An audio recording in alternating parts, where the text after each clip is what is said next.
I hope this is working. I hope I'm audible.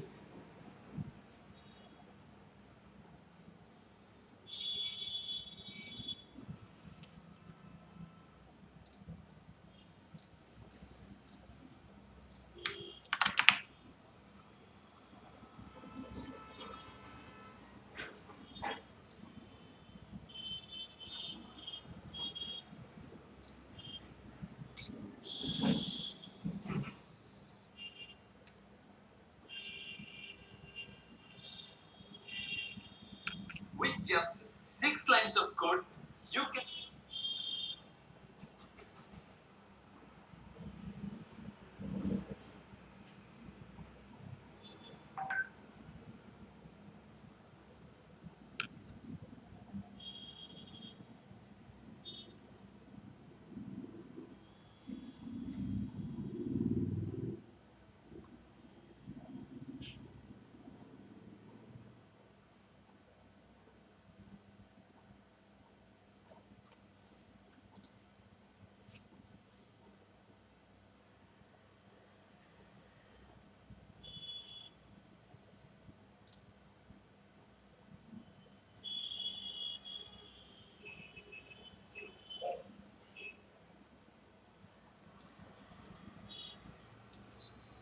Uh, is my audio visible?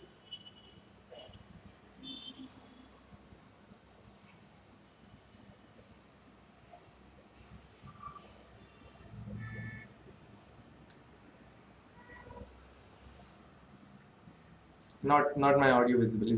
Am I audible and is my video fine? That's what I wanted to say. Okay, so I'm really sorry about this being late. This is the second time I'm doing this, so I wasn't really sure if it's going to work or not. Yeah, so let's just wait for a while and see how many people are there.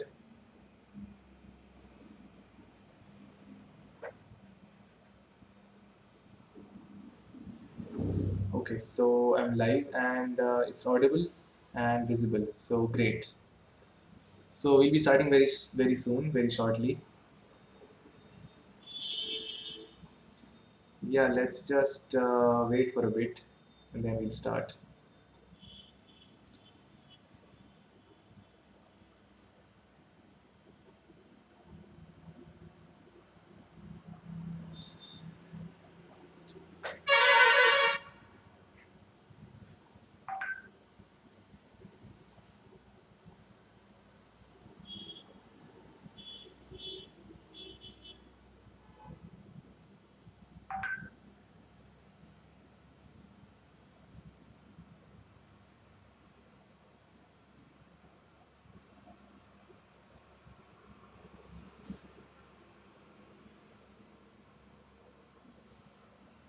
Concurrent means great.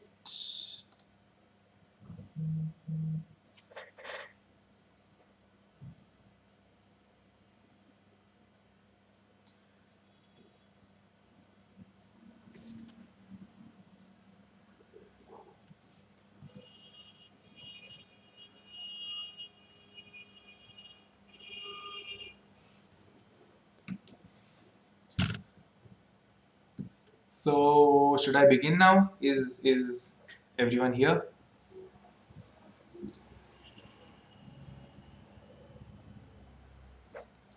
Okay, so I'll increase my font. I hope this is visible now.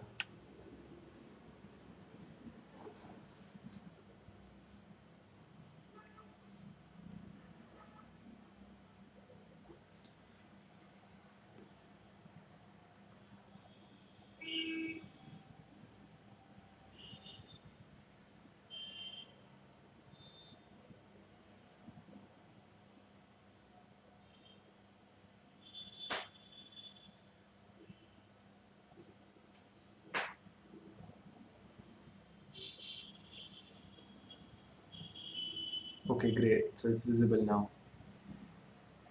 Uh, let's play Among Us after the stream. Yeah, sure. Dumb Smasher. Yeah, we can play among us after the stream.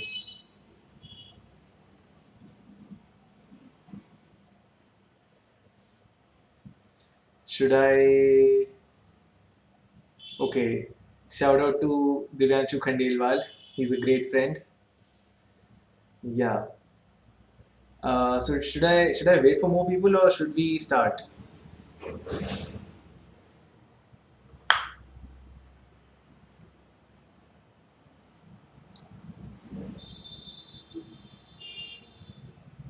Bottom ugly guy sitting there.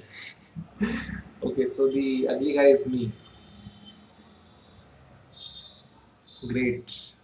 You don't have to look at me if you don't want. You can just ignore the corner guy. We can wait till 10 people join. Okay, so there's 7 people watching right now, and we have to wait till we get 10. Okay, that's fair.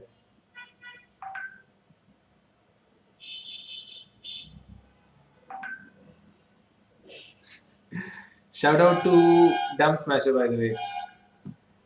Yeah, he has been very supportive on the stream. He actually has a great channel, by the way. He has done some nice sketches. You should watch them. Okay, I should remove myself. Yeah, I could do that. Okay, so yeah, now not visible. Is this better?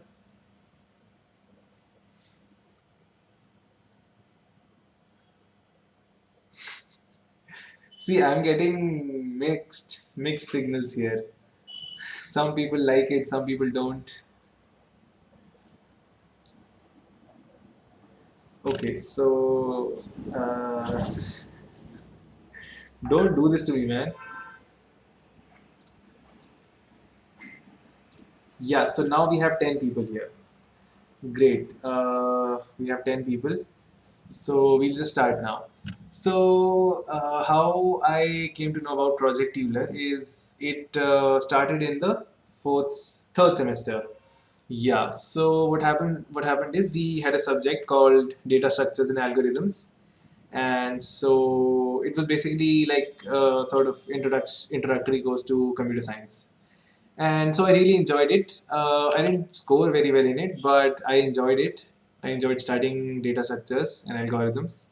So at that time, it was sort of the first time I had tried to program, first time in my life. So we were introduced to C, the language C. Yeah, so that's how I started. So after writing very basic programs like loops, for loops, while loops, conditional statements, and just generally getting used to the flow of the language and the syntax. I wanted to do some more problems and sort of get into competitive programming because that's what everyone else was doing. So I decided to check out the usual places: HackerRank, LeetCode, uh, yeah, and Geeks for Geeks also. So the problems there weren't really very interesting. I mean, they to me they sort of seemed like being very like being forced in a way where you have to use a very specific tool which is going to solve that specific problem. So I didn't really think that was very useful. I mean, that's not how I wanted to approach competitive or like basically learning programming. So later on, through I guess some recommendations, I came across Project Euler. So this is like okay. So we'll just go to some problems and we'll start there. So the first problem is multiples of 3 and 5. The problem states if we list all the natural numbers below 10 that are multiples of 3 and 5, we get 3, 5, 6, and 9. The sum of these multiples is 23. And find the sum of these multiples of 3 or 5 below 1000. So this is the answer. I've solved it. And so this is like the first problem. It's the very basic problem. So if we try to solve it. Okay, so yeah.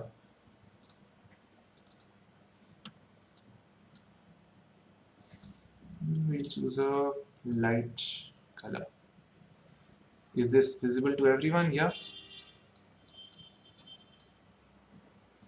Okay, so multiples of 3 and 5 up to 1000. So what we basically have to do is, it's very obvious from the problem statement, like uh, 3 or 5. So this is a logical statement, 3 or 5, like it's a logical or statement. So if we or 3 and 5, so like if we so this basically means we have to find numbers like 3, 5, then 6, 9, then would be 2, 10, 12, 15. So every third number, okay, sorry, this is not the third. Every third number and also every fifth number. And so like the LCM is 15, so they are going to match up every once in a while. So so the only confusing part in this problem was that so what do we do with 15? Is 15 going to be overcounted? So actually it's not going to be overcounted, because if we start counting, so if we like write a for loop, so if we write loop,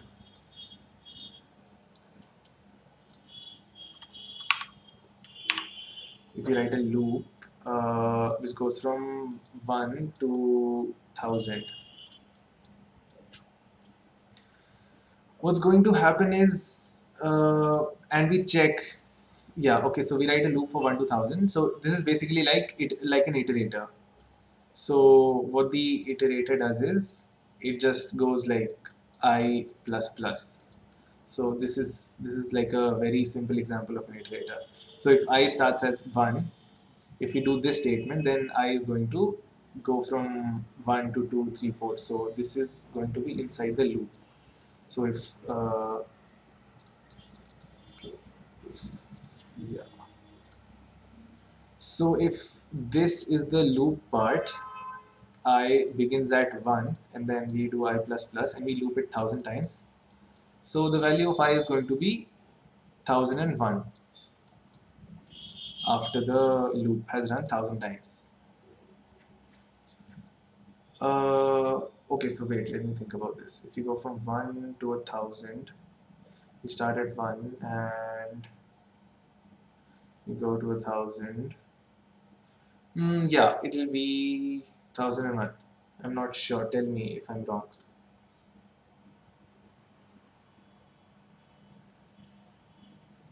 Okay, so we have a lot of people here in the chat. Okay, so yeah, so this is a very basic problem. So I think anyone who wants to try, like, this is like a very basic problem. I can solve it if you want. Like I can write the code for it, and then we can move on to a more like a bigger problem. So do you want me to solve this, or do we just move ahead to another problem?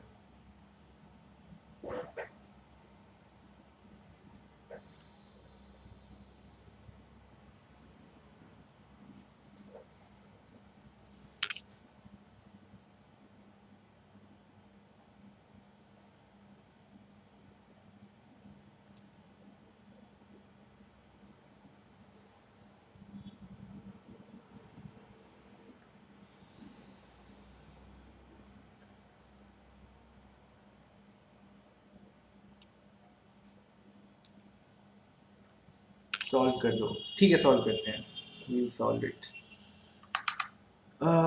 So let me bring this up. So hello world. So I tried writing a hello world to see if this works. So this is the first problem. So we'll make a new program. Multiples of 3 and 5.cpp. Okay, so we start with the very basic stuff, basically syntax, hash include iostream, and then we can straight away go to int main. Okay, so when I start writing this, I'd also like to tell you that this is okay, so yeah. So IOStream is a C++ library. So how you can differentiate between them is, so this basically gives us like the very basic functions of reading and writing from the console. So there's also, if we are writing in C, then we can use hash include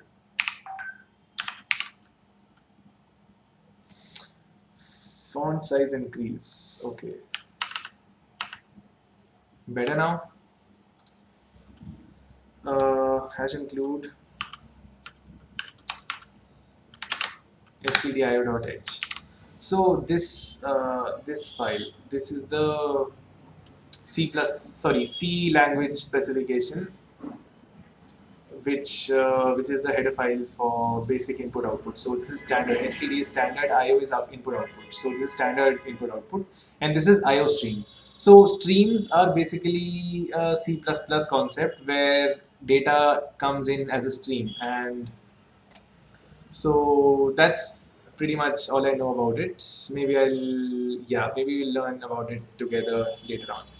So I'll be using C++ for this. So we'll just go for an int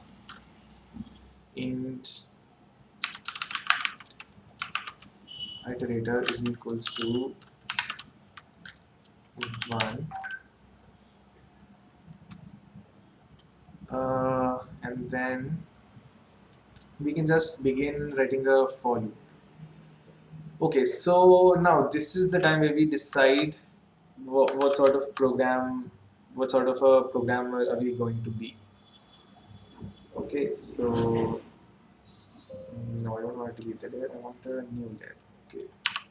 So now when we are going to write the program, the first sort of part of it is what is it exactly that we want to write? What do we want to write? So we can write a bad program where we just write 3 and 5. This is not a 5. We write a 3 and a 5 and then just keep on checking the multiples. That's one way.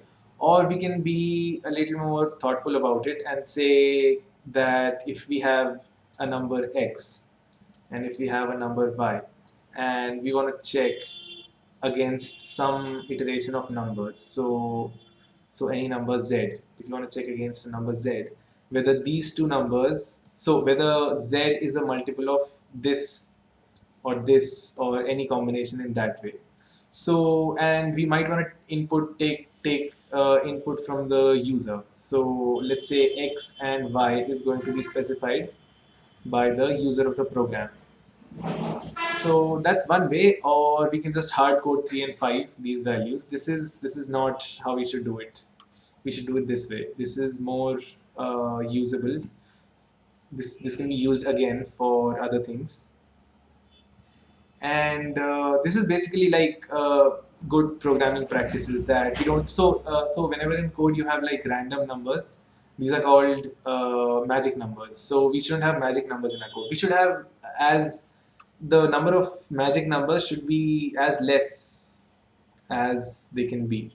So yeah, so and it can be done in sort of iterations. So we can first write a program which is bad, and then, but like the important thing is that we know that we're writing a bad program, and then later on we're going to change it and improve it in certain ways.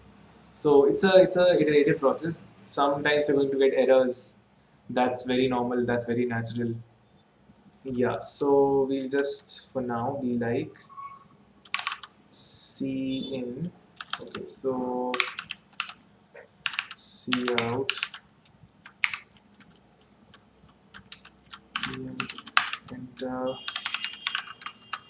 numbers to check.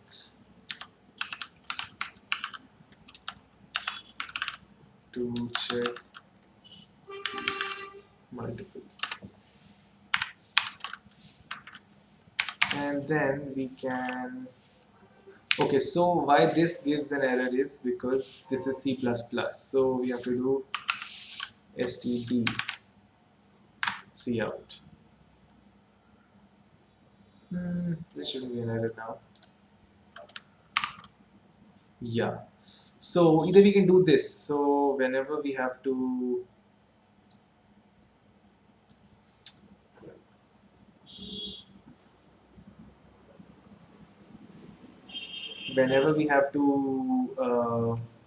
write C++, we will have to specify the namespace. So this is the namespace, and you can look it up what a namespace is. I don't really remember at the moment. So if you don't want to do that every time you write cout, so for smaller programs, this is like a thing you can do where you can say using namespace std. Yeah. So then this won't be necessary. So now this is not going to give an error. So we are going to ask for the number, and then we are going to input x. Okay, so we'll say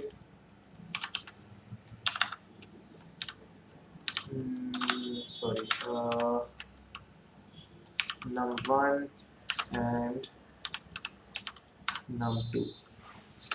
We can also initialize them to 0, which is always a good thing. And then we can input these numbers. So we can say cin. I don't know if this is going to work. I haven't written C++ in a very long time, so bear with me. We'll say x. Yeah, and then we do the same. Okay, this is not x. This is num1. Num1, and then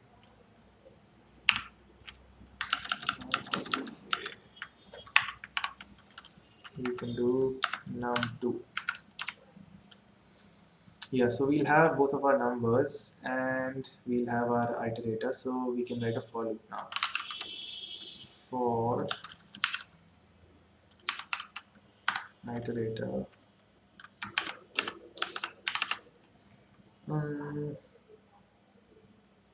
Okay, so now since I don't remember a simple for loop, what I'm going to do is go to, so yeah, you just go to devdocs.io. So this is a very useful site to look up documentation. So I'll just go for loops. So now this is also important because remembering everything about the language is very hard. So looking up documentation is a very important part of writing any sort of code. And even if you're like using a new API or a new library, so that's going to be very helpful. Yeah. Init statement optional, iterator expression optional. Okay, so init statement probably means that we are so we specify the expression which we're going to iterate, and the next thing is going to be the iterator plus plus, and the third thing is going to be the condition. No, okay, so I remember now. This is going to work like this. So now we are going to say iterator less than 1000. Yeah, so now we'll go in the for loop. Yeah, so we'll just say cout iterator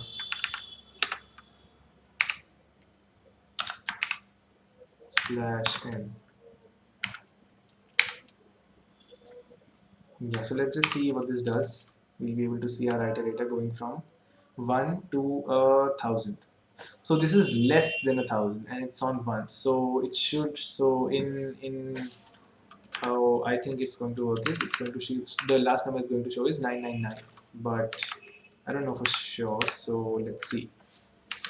How we're going to run this is, okay, so this is a terminal. So I'm running this on a Linux machine. So this is a simple bash terminal, and we can just go G++. So what GCC, I hope everyone knows what GCC is. Let me show you. So GCC is the compiler for C and C++. GCC compiler. Yeah. So it stands for GNU Compiler Collection. It's written by Richard Stallman, and it's sort of used in the Linux environment to compile C and C++, programming languages C and C++. So yeah, it's also available for Windows as mean GW. So you can use that for Windows if you want.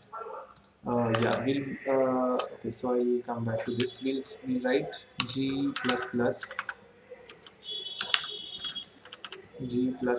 and then we'll have to specify some arguments.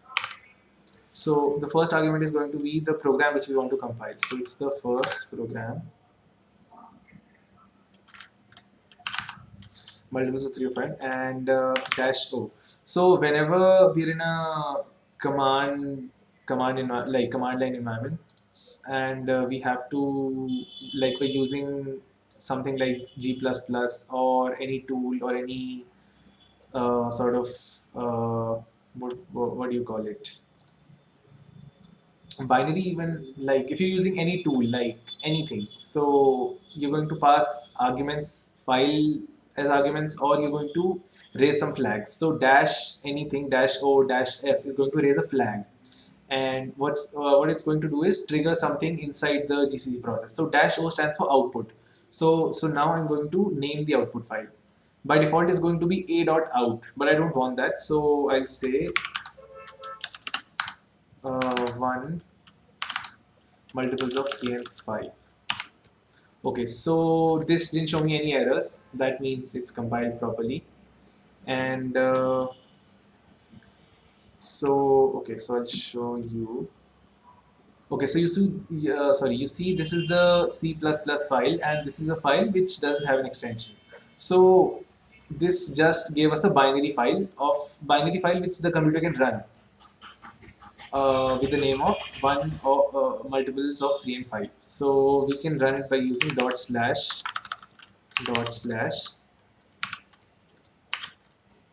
multiples of 3 and 5. Enter a number to check the multiples. So we will enter 3 and then the other number. So there's not a, so I didn't include a prompt for the second number. So it's just going to ask me the number as it is. So 5. Okay, so it didn't print. Okay, so something is wrong in our program. Let's see.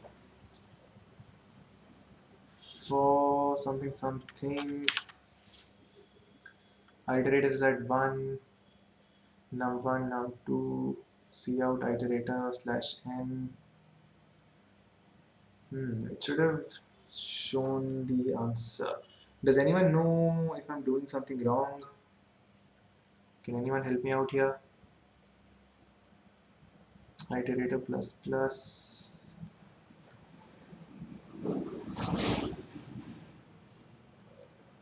Some help.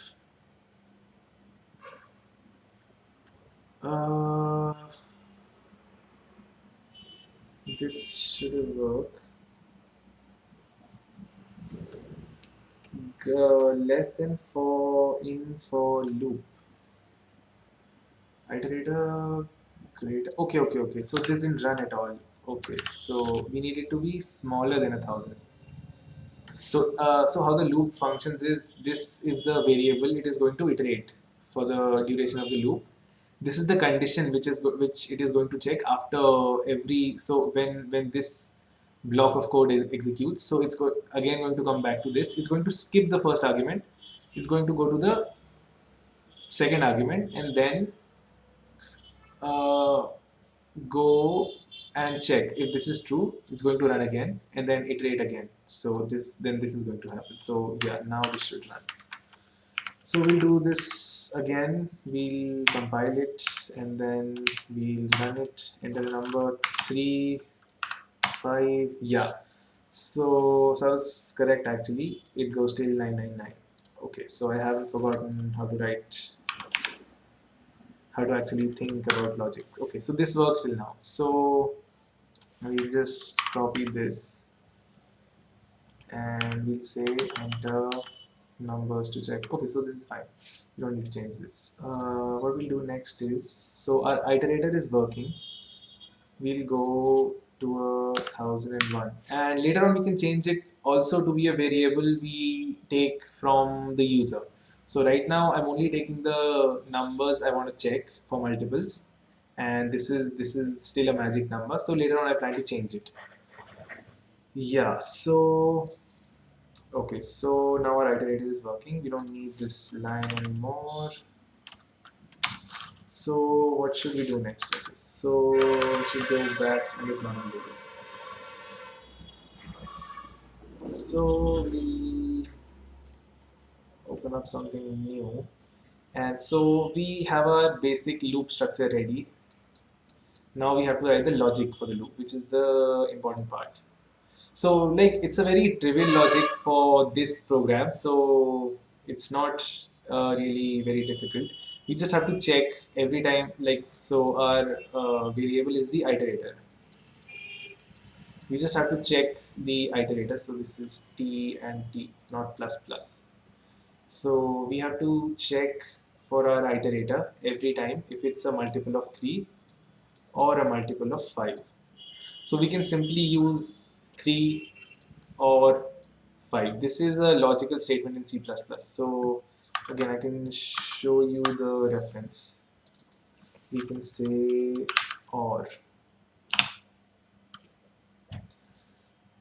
alternative for two pipes. I think it's called a pipe. I'm not sure. So this is a pipe and this is used to, so we can use this to write a very simple conditional statement. So we can say if uh, iterator percentage, so this is going to give us the remainder num1 or iterator percentage num2, remainder num2.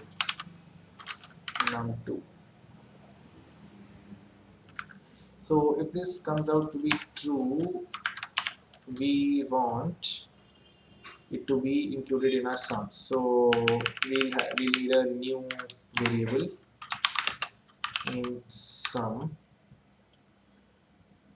is equals to 0. Yeah. Is everyone getting it? Like, give me something in the chat. I'm not sure if everyone is getting what I'm saying.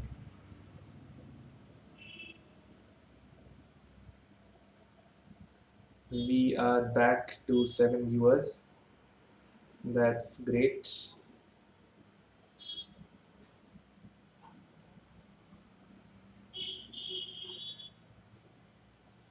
Okay, you're getting it. Great. So we check for this. So if true, so if both of them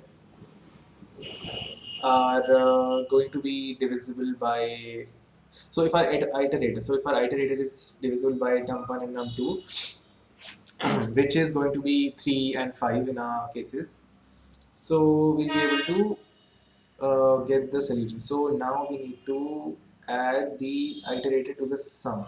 Okay, so we'll do sum is equals to sum plus iterator. Yeah, I think this should work. We'll check 1, 2, 3. Okay, so what I'm thinking about right now is the exception handling. So we are starting with 3. So 1 is not going to be divisible by 3. So I don't know if this is going to give 1 or like what is going to happen in this case where our number is going to be smaller. I don't know what's... So I guess it's going to be 0 in that case. I'm not sure. Modulus should be equal 0 in the if condition. Oh yeah. I haven't written the condition only. If or this is 0. Yeah, so we don't need to worry about numbers like the LCM numbers 15, 30. So we don't need to worry about the multiples of 15 because it's an OR statement. So it's going to get covered in like... So it's already going to be, the number is already going to be included when we are checking with 3 because it's the smaller number. So 1000 divided by 3 is going to be bigger than 1000 divided by 5. So all the numbers which are multiples of 5 are also of 15 are also going to be multiples of 3 and they're already going to get covered. So yeah, I think this should work. Let's see, and so we can finally output our answer. Cout sum. Let's see if this works. Slash n. Okay. So we'll save this and then we'll do the same thing again. We'll compile and we'll run. We need to check with 3. We need to check with 5. Okay, so we're getting some answer. Let's see if this is correct. What's the question we were doing? We were doing the first problem. Yeah. 23,316. So this doesn't look like the number we got. So, okay, we're doing something wrong here. Maybe we need to exclude the numbers, some numbers. So our answer is like clearly bigger than... Okay, so maybe I was wrong about the 15 thing and we need to subtract them. This or this. So let me think about this. Num1. Okay, anyone in the chat have anything to say about this? We're getting different answers. In the chat. Okay, yeah. Akash sir OP. Thanks Ketan. Yeah, so we'll... Right answer. No, it's not the right answer. The answer is this, the correct answer, and we're getting this. It's a different number. This is the answer we are getting. 23. So it's close. We are overcounting some of the numbers. So the only logical error I think we've made is the thing I was talking about here. So 3 or 5. So let's just think about it. So when we are going through the loop, we'll come across 3, 4, 5, and then we'll come across 15. So when the first condition is being checked, less than 1000, you have to consider only numbers in the range 1 to 998, 999. Okay. So below 1000. Okay. Thank you, sir, for pointing that out. Yeah, I thought it was including 1000. Okay. So I'll change that. And so we were doing so we were figuring out this overcounting thing. Why would that happen?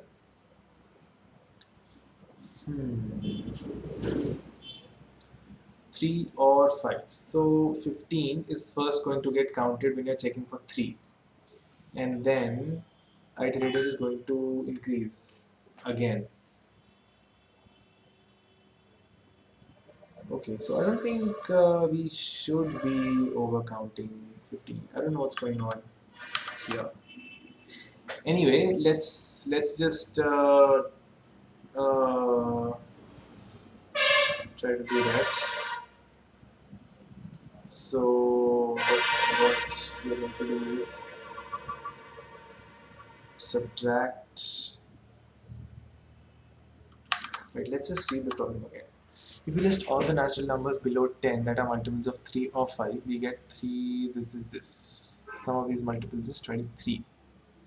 Find the sum of all the multiples of 3 or 5 below 1000. 3 or 5. 15 is a multiple of 3 or 5. Okay, so is this in. Okay.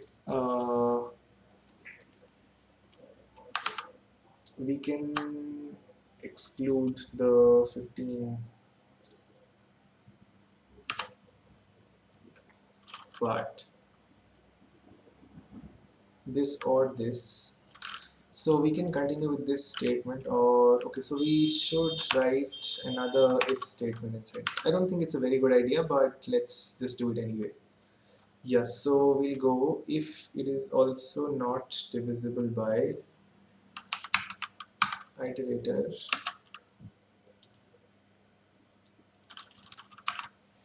modulus gives num1 times num2 is equals to 0. Then we are going to skip. So then we are not going to do this.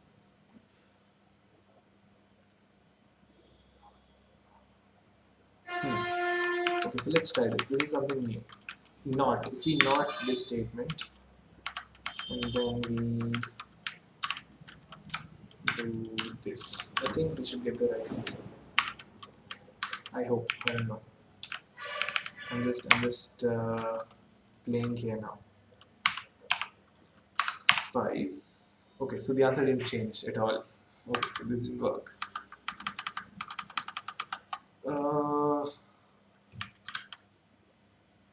So what should we do here? We should, let's just forget about this other loop and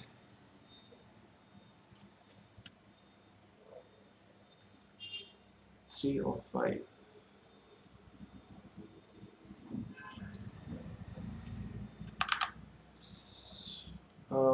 Okay, so now this first statement is going to help us.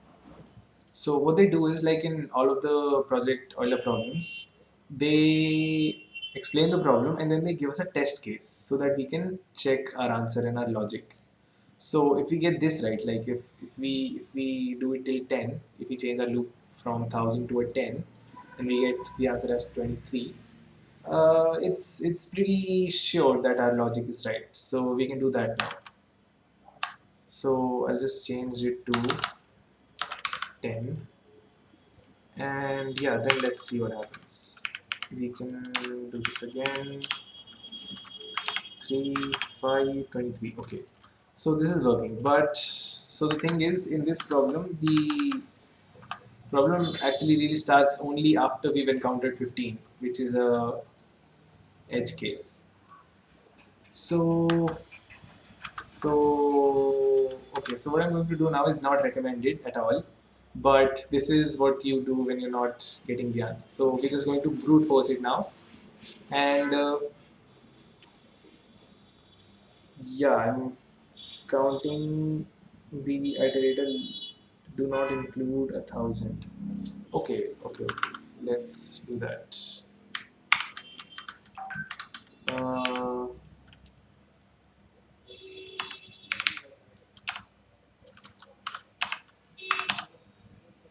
so now we got the right answer. That was the problem. Okay, sorry about that.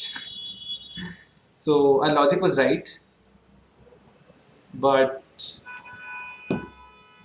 okay, so we were including, I think, 1000. That was the problem. So we got the correct answer for this. Okay, so yeah. So we've done the first problem now. This is a great start. I hope everyone who's watching, the 8 people who are watching right now, understood something. Can I get a thumbs up in the chat? Maybe.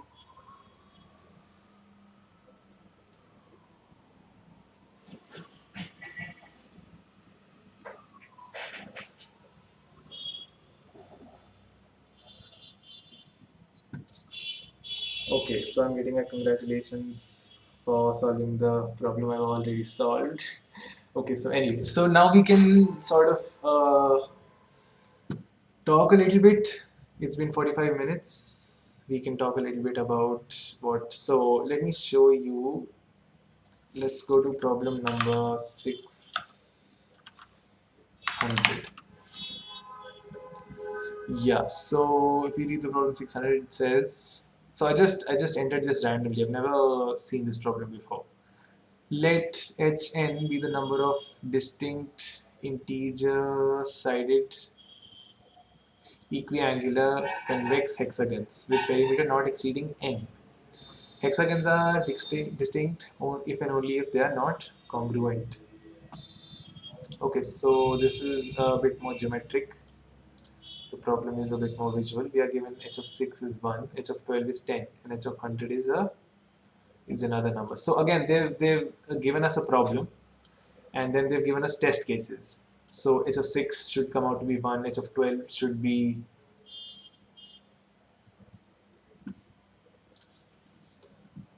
h of 12 should be 10, and h of 100 should be this. So then later on the problem really escalates the numbers. So most of the times it's why they have such a big number which we need to find out is basically to avoid brute forcing, so that we can't just go on and find like brute force the problem.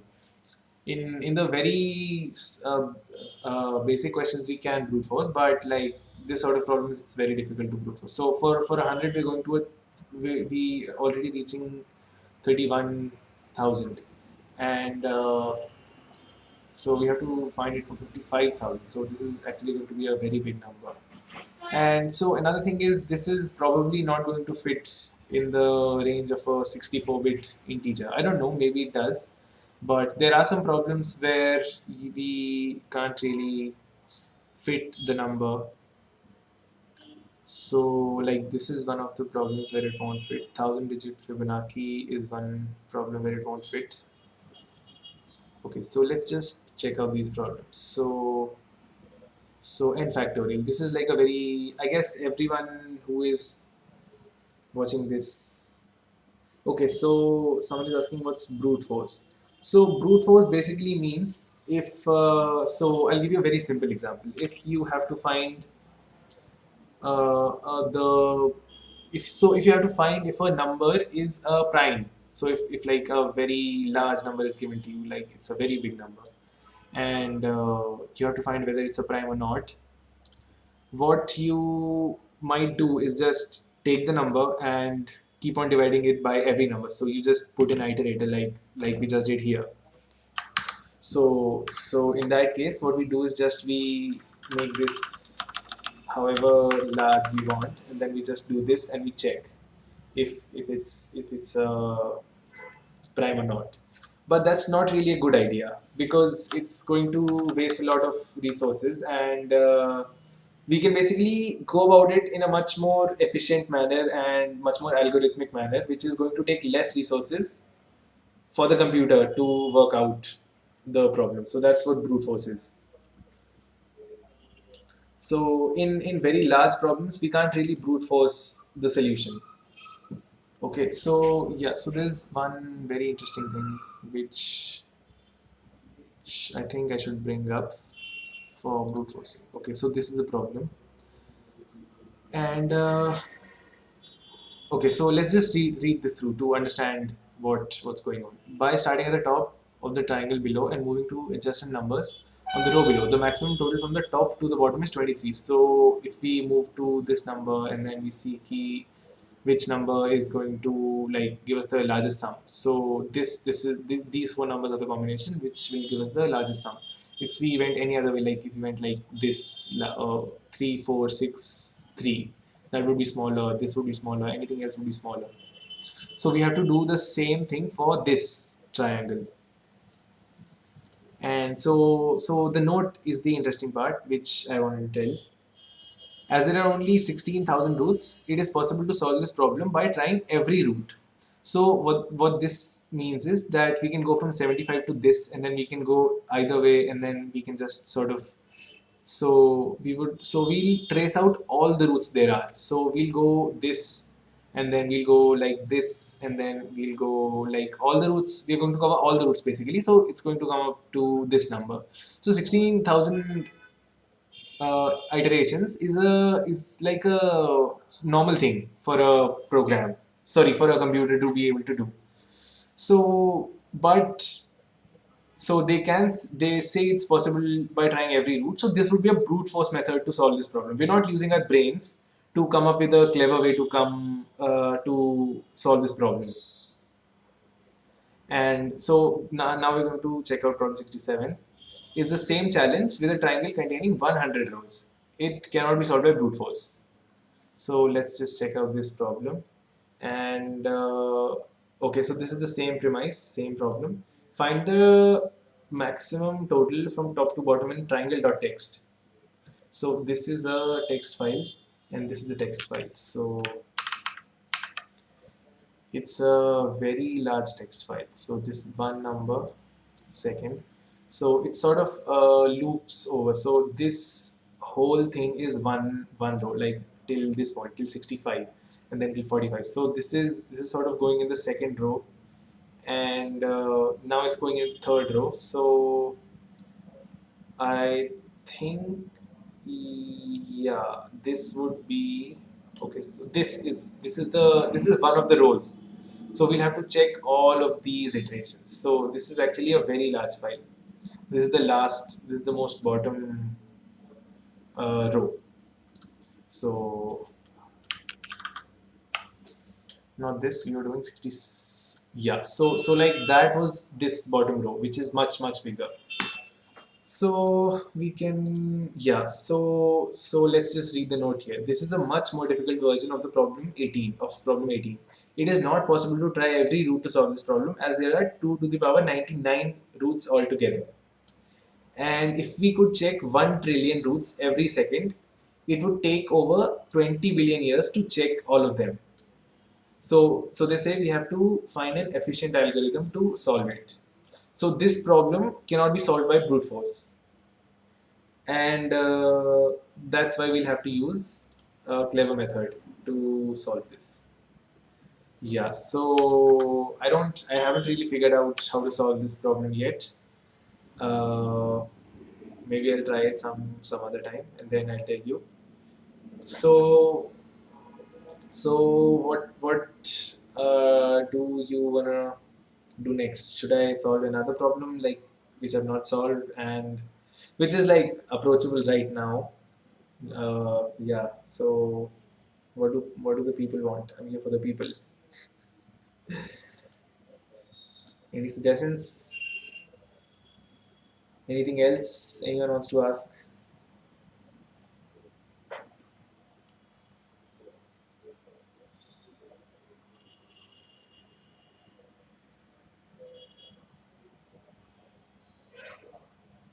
Nothing? Okay.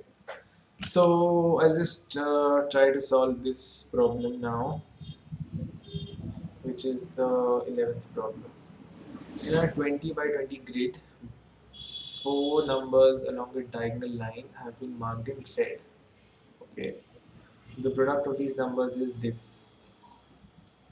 What is the greatest product of four adjacent numbers in the same direction, up, down, left, right, diagonally in the 20? Okay, so what they're asking us to do is check all of these pairs. So first we'll do this, and then we'll do this, and then this. So we'll just go like that across the whole grid, and then come up with the maximum. So the four greatest. So the four numbers which have the greatest product for adjacent numbers. So for this, so the first thing I can see is there are a lot of zeros in between. So if there's a zero here, these four numbers are pretty much useless. So this and this. So this array of seven numbers is going to be useless. 1, 2, 3, 4, 5, 6, 7. Yeah. So if we start from here and we encounter a 0, so if you're doing this and then, yeah, so when we are here and we encounter a 0, so we know that these three numbers are not going to be useful here. And also the next three numbers are pretty useless because they're going to be multiplied by 0. So we can just skip ahead three numbers and we can come to this directly. So I think that's going to save us a lot of time. But we still have a lot to figure out, like how are we going to go. Okay, so let's do this now. Add another layer.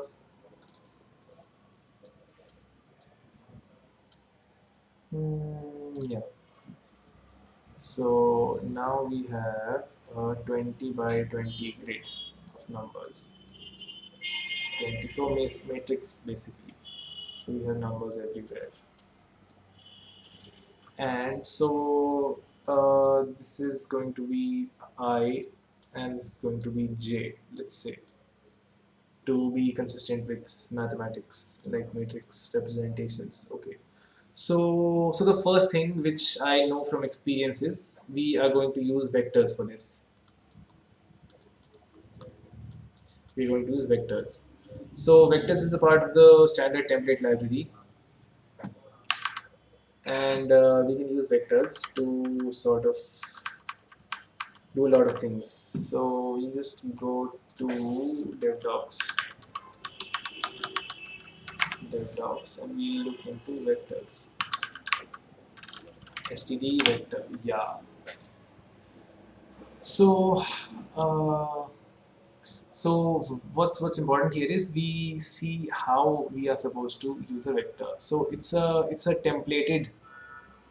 So it takes a template argument. A vector takes a template argument. So what that means is a template is basically like a template. Okay, so let me explain what a template is. Hmm.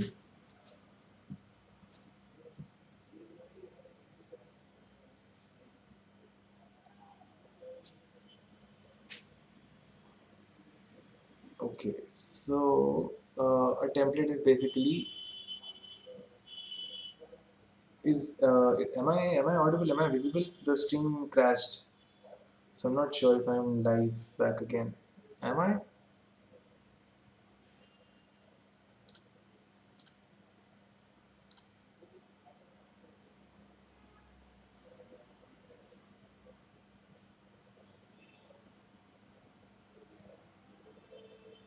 Okay, I'm live. Great. So it's a template argument, which means we can. So there are everyone knows about the basic data types like int. Why is this not working? Okay. We have ints. We have chars, characters, float, double. Yeah. So vectors can use basically any of them, and we can specify the type of variable we want to use. Any of these. So how this works is let's see this thing. Okay, so it says template. Okay, so let me find, yeah, std vector bool, std vector for the bool type. Okay, so this is the syntax: std vector, and then we in brackets we specify the type. So yeah, and there's a lot of optimization which we can do, but right now we're just going to, okay, Yes, so I've sort of written a little bit, but we can. So yeah, I've written it in vectors only. We can start new. So I'll just say 11 dot alternate.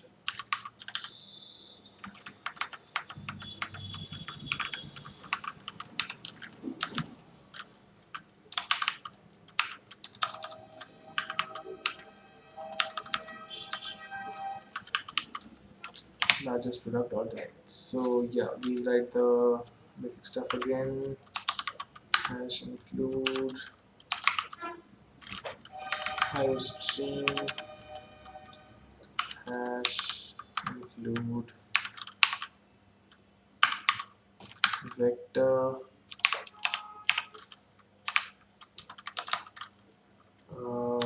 namespace, using namespace std int main.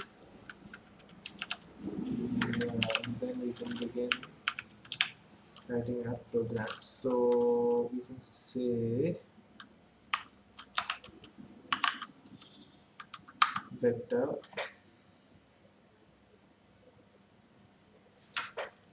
Is this not working? std argument list for template class vector is missing. Okay, so do this name type. So if we do unsigned int, yeah, I think this should work. Okay, so maybe we have an example where we can see how it works. Yeah, okay, so the other benefit of using it is we get a lot of functions. So with the vector class, okay, I think I need to initialize it first. Yeah. Okay, so I'm not really sure how. Okay, so we'll just look. Unsigned products. Okay, so I'll have to initialize the vector. So this is a class. Vector, vector class. Vector is a class, and we have to specify the template argument for the vector, and then we can name it. So this is basically like a name, like a name. So and then later on we are going to use this products. So products dot pushback, products dot size. So it's going to help us a lot. Yeah. So we can now. Okay, let's just save this and close it. Let's also close hello world. Yeah. So we need to name it. So we'll say uh,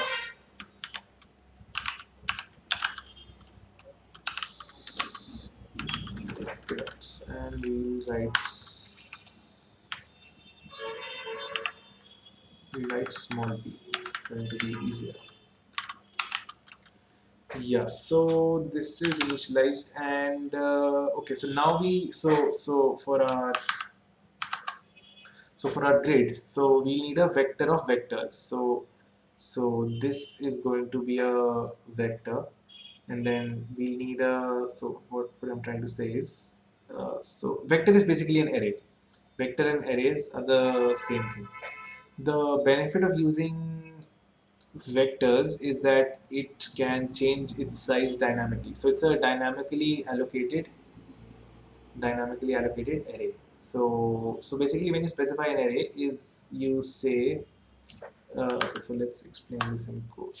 So when we do an array, we do int uh, array 10. No, this is the wrong. 10. So this is basically going to give us a pointer. So Yeah, this is really important. Array is this is just a pointer. This variable, this array variable, the variable which has the name array. It's just a pointer. So it's just a pointer which knows that there are 10 consecutive. So this what this basically does is in memory. So yeah, so in memory, let's just say this is where our free pointer was. So this memory location is the pointer. So we give it the name of array, and the 10 specifies that the operating system or the compiler or whatever is behind what we are writing. So it gets compiled into machine code and everything. So there 10 spaces are going to be initialized and emptied. So emptied in the sense that they are we'll be able to use them in our program. So we'll be able to allocate and use and write stuff to it. So variables or anything we want, we can write stuff to it. So we have 10 fixed spaces when we declare an array like this. So this is a static array.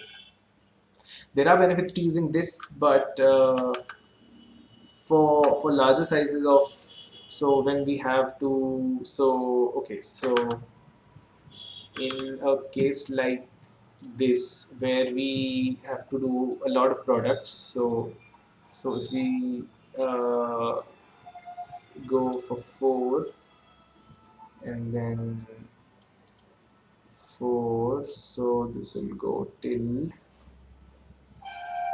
mm, how much is going to be the, okay, so basically what I'm trying to say is we'll have a lot of so when we do the 4 products, it's, and then we do it for the whole grade and we do it up, down, left, right, or diagonally, that's going to be a lot of elements to, that's going to be a lot of numbers to look after. So we can't do it in a statically allocated memory. So we can use a linked list, or we can use an array. So the best thing when we're using C++ is to just use things from the standard template library. Yeah.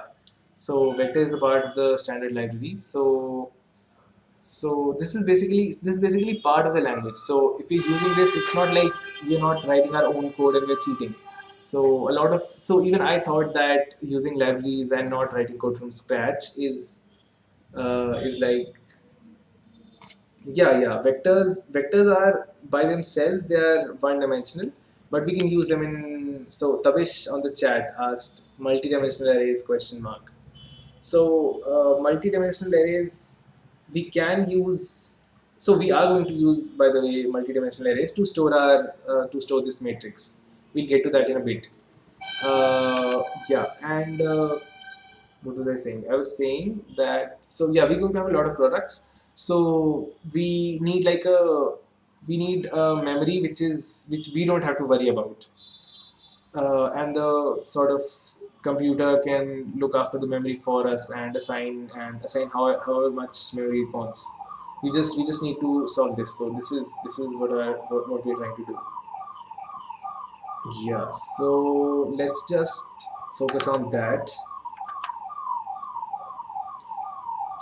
So okay, so this is going to be the products, and then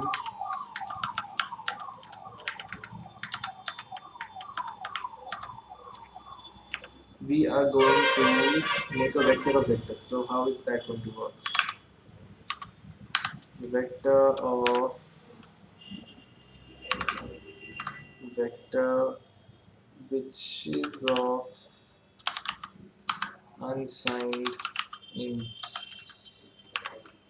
I hope this works. I'm not sure if this will work. We'll have to maybe give another.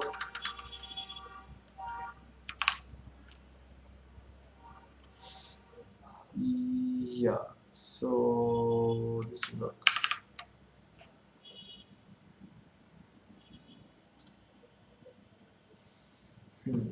I'll just cheat a little bit. I remember I've looked into it before. So vector of vector. Um,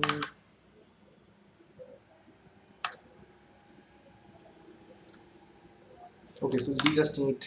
Yeah. We can close this. Okay, so now it'll work. And we'll say matrix.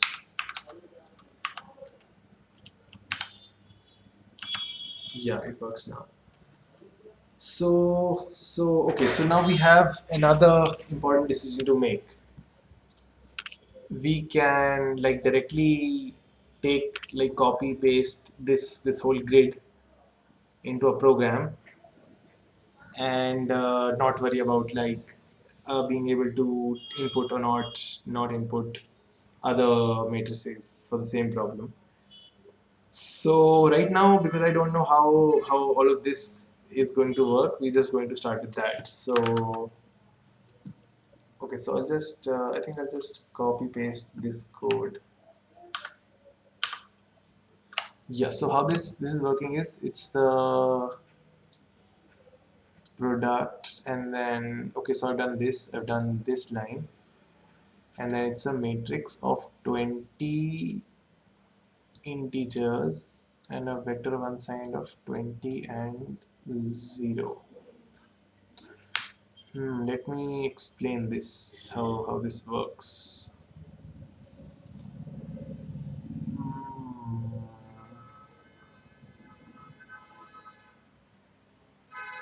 okay, let's just go through this code again. In this loop, I am okay. So this is a. Uh, I didn't think this problem is going to be this difficult. Any suggestions from anyone who's still here? 5 people are still here. Great. You guys are great. Sakshi, Tabish, Dumb Smasher. I hope you're here too. I hope you're not bored.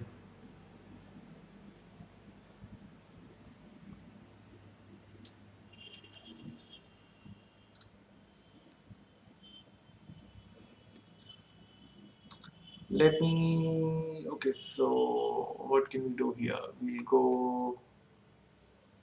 We'll go like this. We'll go like this. We'll go plus plus. And we'll also have to go like this. So this.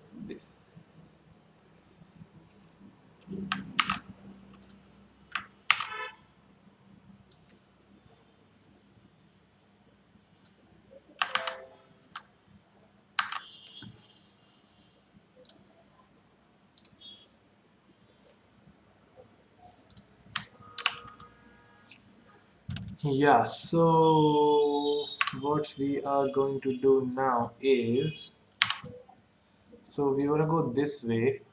I'll use brighter color. Yeah. No, this is not brighter color.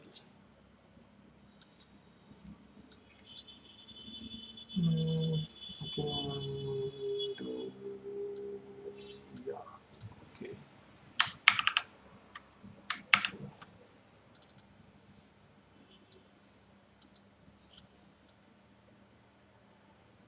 Yeah. So we can go this way. We have to go I. We have to go J. We have to go I equal J. So we have to iterate from I is equals to 0 to 19. So we'll be able to cover this. And then we have to do it for all J. And then we have to do the same thing. So we'll go from J is equals to 0 to 19 for all I. And then we have to, so we have to, keeping this in mind, we have to go like 1 1 1 2 2. So yeah, these numbers where this condition is followed. So we'll be able to cover the diagonal.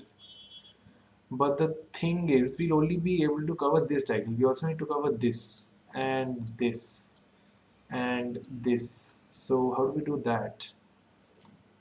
So this is basically when I, okay, so we'll say I is equals to, let's say 11 for this row. I is equals to 11, and we wanna cover this diagonal. We wanna cover this diagonal. So these numbers. Mm, okay, these numbers. Yeah, it's very messy. If you wanna cover these these numbers, so how do we do that? We can just discuss approach. That would be great. Okay, so that's what I'm doing now. Great. Thanks, Tavish. Shout out to Tavish. He's been very supportive of the stream. Yeah. So how do we go about this? So we need I to increase from 11 to, okay, so this needs to increase, and this is I is equals to 11 and j is 0. J is 0 here. So j goes from 0 to, so where does, what happens to j is, this is 0. uh, is the sum going to be something special? No, it's 11. This is 12. So 98 is at, so this is at 12, because it's here, comma 2. So how do we make a logic out of that is the question. Yeah. So how do we think about this? We could say this goes from, okay, so the logic we need to make is should be such that we can cover all of these diagonals, all of these sort of downwards going diagonals, and then we'll also have to cover these diagonals. So in this we need to cover these diagonals, all of these, and then so this part is easy, this part is easy, and this one diagonal is easy. All these other diagonals we haven't figured it out yet, and we also haven't figured it out for all these diagonals. So these diagonals can also have the largest product in the grid. So we have to figure out a logic for these diagonals, and that's what I'm trying to do right now. So this is the number here, and then 88 is 13 3. So this is just basically going I plus plus and j plus plus for I and j, but the values are different. So maybe we need to, okay. So if we go, so if we try to, hmm, if we try to do this, and then we increase I1 to, like, so if we increase I in the diagonal, so I plus 1 is equals to, no, I is equals to j plus 1. So this is going to be, okay, so I'll use another color. No, this is not another color. We're out of colors. This is the number which is this, and now we need to go diagonally down. So how do we do that? We increase both of them.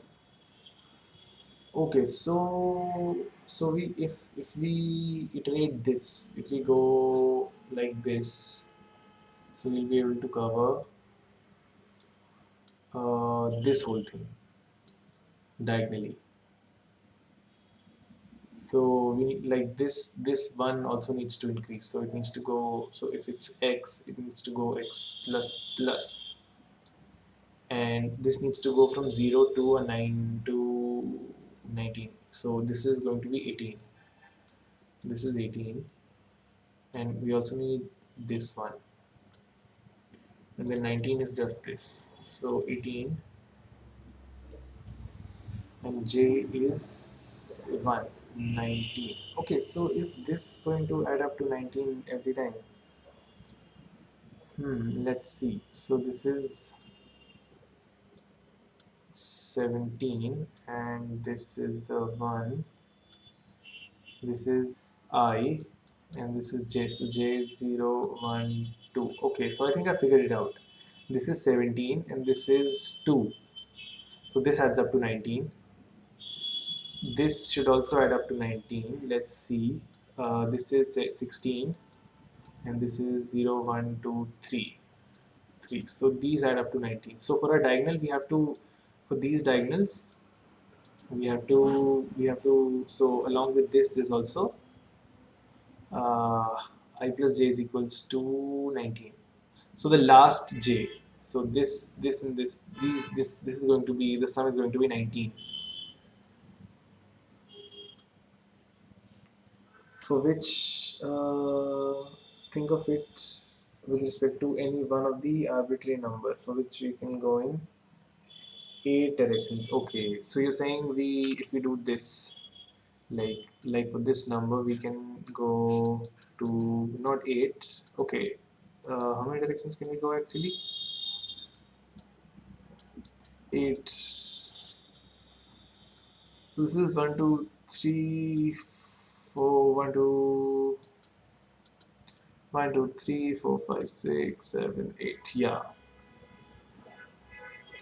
8 directions. So but I think this is not going to be useful because we have to iterate, like, so we should approach it like from the corner, I think. I don't know, maybe uh, yeah, maybe this is better.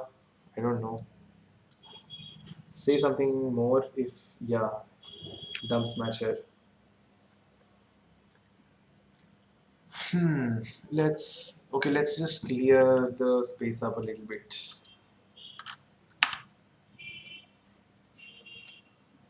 Okay.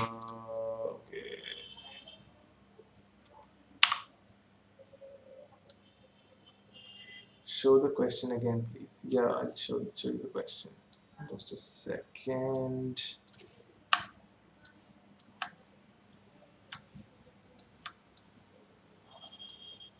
I think people are getting bored now. There's just 4 people watching.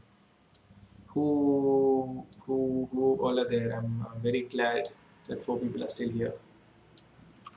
So the question says, this is the question. In the 20 by 20 grid below, 4 numbers along a diagonal line have been marked in red. These are the numbers marked in red. Sorry, these are the 4 numbers being marked in red. The product of these numbers is this. What is the, okay, so this is just random information, I think. I don't know, I don't find it very useful. Which is, what is the greatest product of 4 adjacent numbers in the same direction?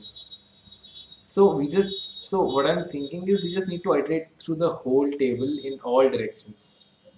Up, down, left, right, and diagonally. So like both the diagonals. Yeah. I don't know how this is going to work. Hmm.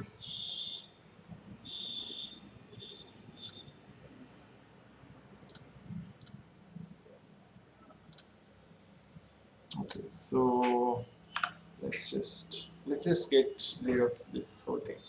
Nice. Yeah, and then we'll okay.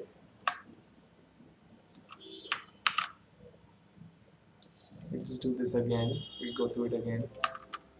See, this is the difficult part, I think, where people are people sort of don't get it.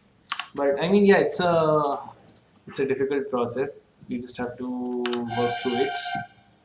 That's all. Yeah. So we can do this pretty easily. We can do this. We can, okay, so we sort of figured out the diagonal a little bit here, that we can, yeah, that we need to go, so I, J, and these diagonals are going to work like I plus plus j plus plus, and the initial values, so I is going to go from 0 to 19, and so for every value of this, these updates are going to happen. So we're going to cover a diagonal. So when I is 0 and j is also 0, so I is 0 and j is 0, both of these are true, and then we do this update. What's going to happen is we are going to cover the main diagonal. So we are going to cover this whole thing. Yeah, so this diagonal is what we're going to cover when we do this. And then I is going to increase first from 0 to 19. Okay, so this is a very nested loop, I think. So we are going to go from, so if this is a loop, we need to go from, so both I and j are going to be 0 initially. So both of them are going to be 0. And then we are going to, okay, so let's divide it into the top half, and then later on we'll go to the bottom half. So first we'll cover the this part where I increases and j also increases, and here I, so this is basically the part where I is being iterated. So I is being iterated here in this part, like the top part. So a column pointer and a row pointer, we take a number, and for the next number we do row plus, then a column plus.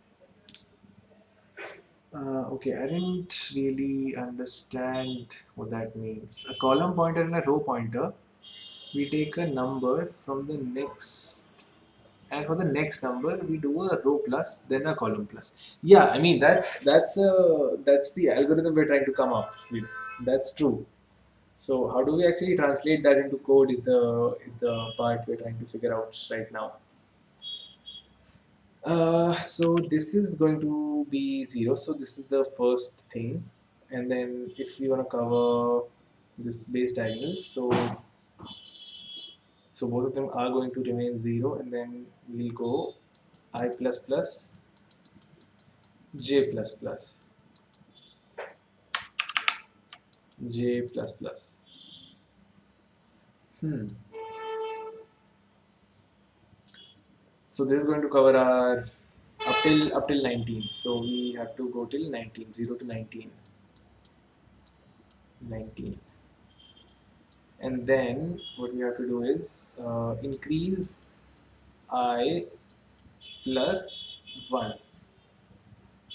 So this is where this is going to get updated. So this is one loop, and this is the outer loop for covering the diagonals. Okay, so I think we can start to write something now. Okay, so I'm just going to copy and paste this. Copy, and I'll just paste it. I know I'm being lazy about it, but yeah, we'll get to this part and taking input part later on. So yeah, so we'll have a lot of opportunity to take input from the user, sort of yeah, from file patterns and everything. So yeah, so right now we're just going to do this, and what we're going to do now, it's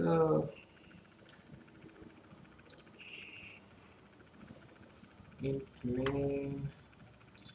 This is this bracket. Okay, so we need a closing bracket. Yeah, this needs a, yeah, okay. So it needs a semicolon there. So we have the vector ready. So we have the matrix ready. What we are going to do is, so first we're going to do the difficult part.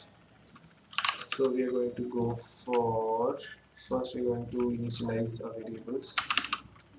Int I is equals to 0, j is equals to 0. Yeah, okay. So for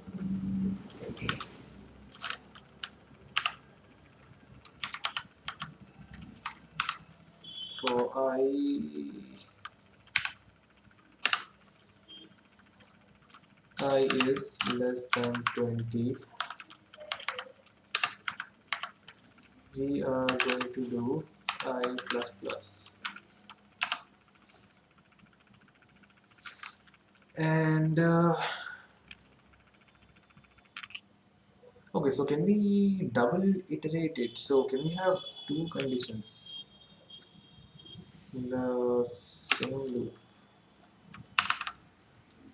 and j is less than 20,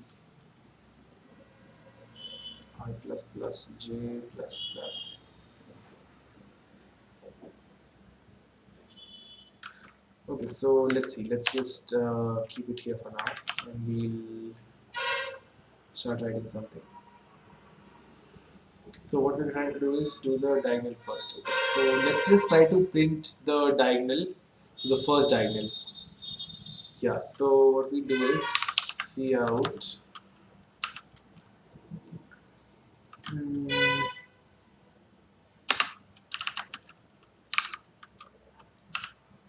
matrix. And the good thing about vectors is you can use it like a regular array. So the syntax doesn't change. You can use these square brackets to put an iterator inside it. So this is pretty nice. Ij. Yes. So we need to update. Okay. So I is increasing and j is less than 20. So we just need to do j plus plus. Yeah. I think this should work. I think we are going to get what I think we are going to get. Yeah, let's just see what happens. And j is less than 20, j is increasing, I is increasing. Yeah, let's see what this does. Okay, g plus plus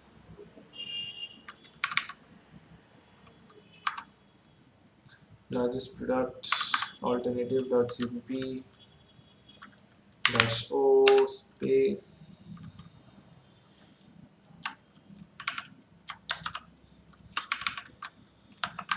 largest product.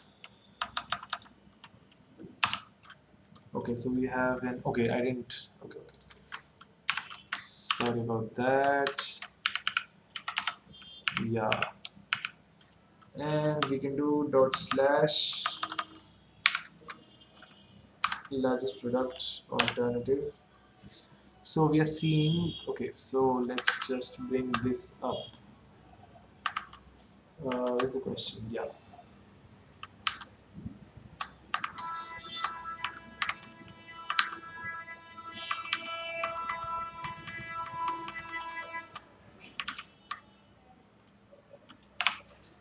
Okay, so the numbers we are seeing is 299, 299, 73, 467. Okay, so we are seeing this diagonal somehow and not the one we wanted to see. Okay, so what did I do wrong here? I is less than 20, j plus plus, I plus plus, I starting as 0, so this should, yeah, any idea? Column pointer, any idea, anyone? I need some help.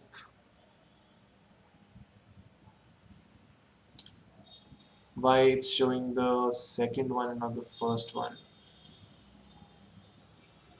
I is less than 20, so this should be 0, then 0. Okay, this is the problem. Yeah, now it's so it was updating to one. Yeah, so it went to the second line. Now it's yeah. So this first is going to show 0 0, and then J is going to increase, and then I is going to yeah. So this should work. This is going to show us the correct timing now. I think 8:49, 31, 23. Yeah. So okay, so this is working now, and so this was sort of helpful. We what we can do is inside this loop we can we can go inside another loop for I don't want this. Yeah.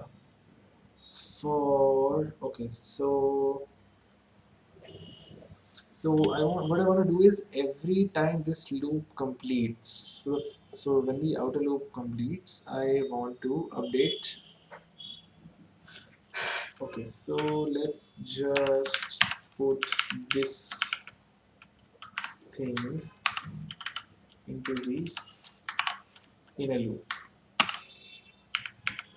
And what the condition is going to be is, hmm,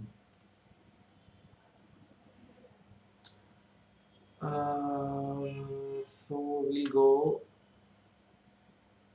I plus. So we'll increase I after. Okay, let me think about this. Let me think about this for a minute. Uh, so I is increasing. Let's just okay. I'm getting confused by this. Let's just remove this. So okay, so I is increasing, and then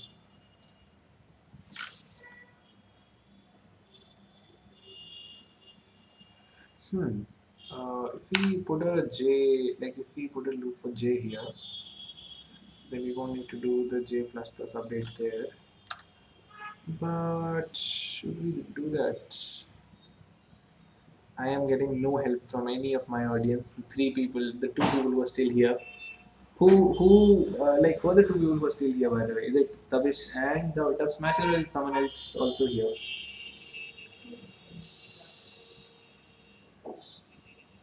No answers. Okay, so Dub Smasher is here. Great. Uh, is this too boring? Am I too boring? Should I play some music?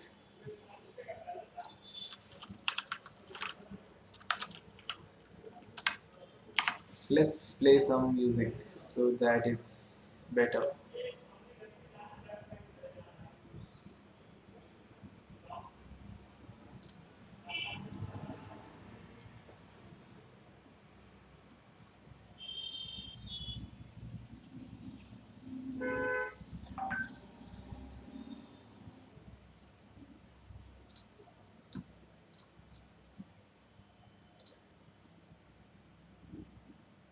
Okay, so I have just received a magical piece of code. Thanks, Yash. Thanks for this.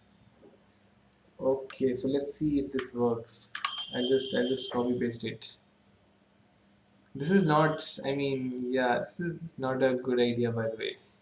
You shouldn't do that. You should let me struggle. Let me see the code.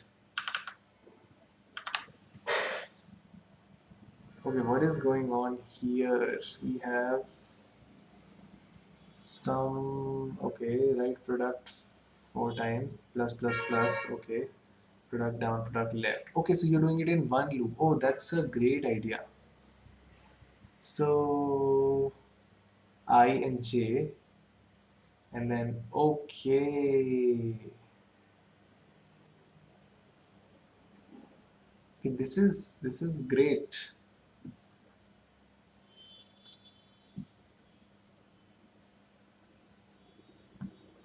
Uh, thanks, Yash. Thanks for this. thanks to this miracle. So I'll just I guess include, like, I'll declare the variables, I guess. Let's see if this works. Right product is equals to 0. We have write down. We'll do the same thing, is equals to 0. This feels very wrong. I shouldn't be doing this. Help from a friend. I mean, that's how everyone does it, I guess. I don't know. You shouldn't do it so openly on a live stream. Maybe it's not the best idea.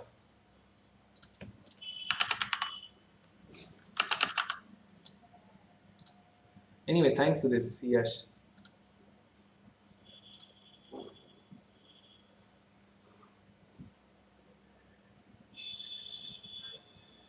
It's not complete. Boundary conditions to initialize product as 1 not 0. Yeah, that's true. I'll initialize it as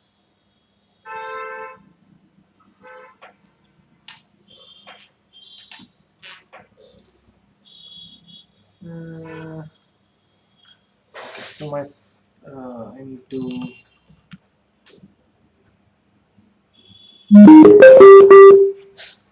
Okay, so yeah.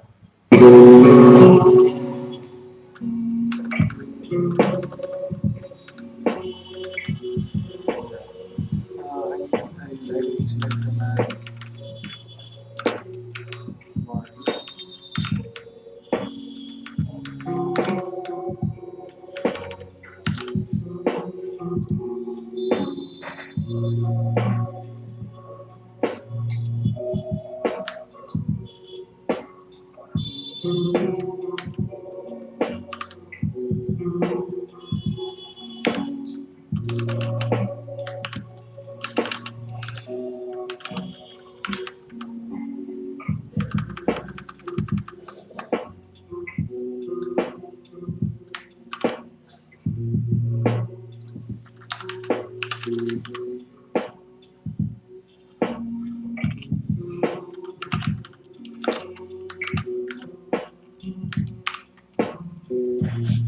What's wrong here?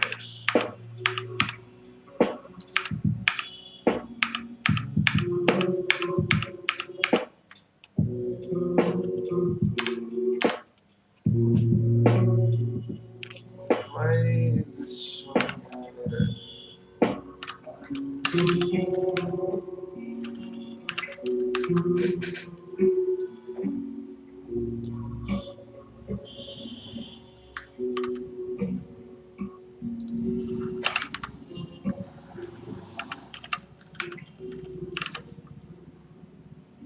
Uh, yeah.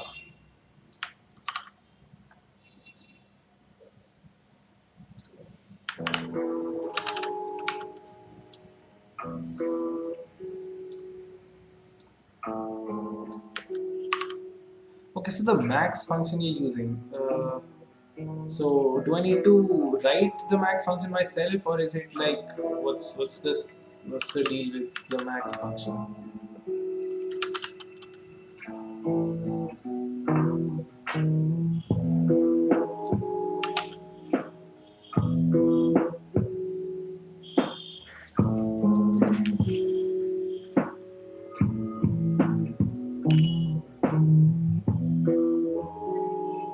Do I need to?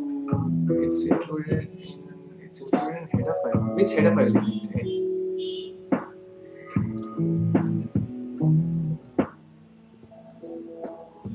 Which header file are you talking about? Include algo. Okay. So we have new people here.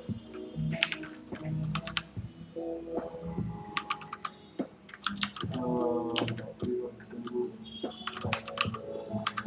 let's include algorithm.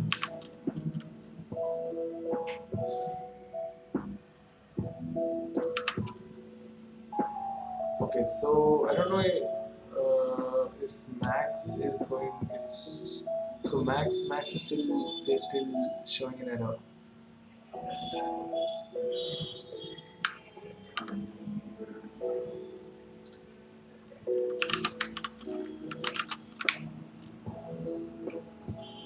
Any help?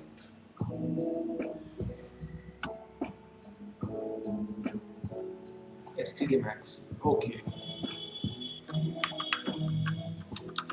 STD Max.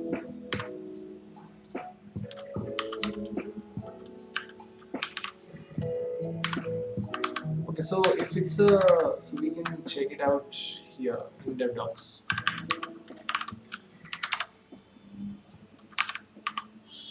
STD Max. Okay, so it does exist. Template.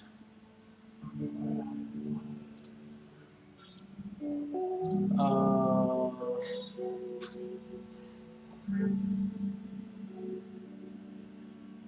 returns the greater of A and B. Template class T class compare. Initializer list.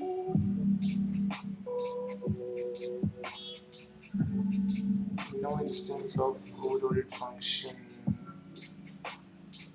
This matches.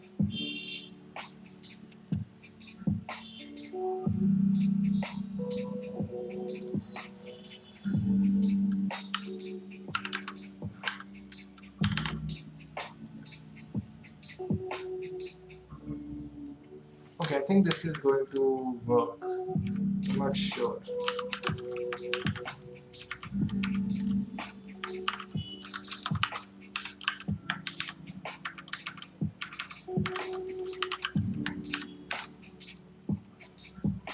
No. Max takes 2 arguments. Tries okay. Yeah, so at once we are giving it just 2 arguments. Parvana.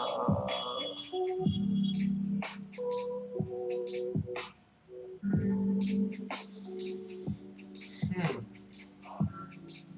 Okay, let me see.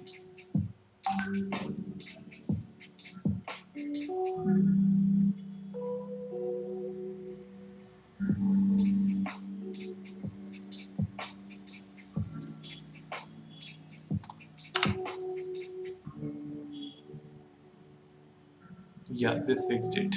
Okay. Okay. So, do I still need to use Max STD Max?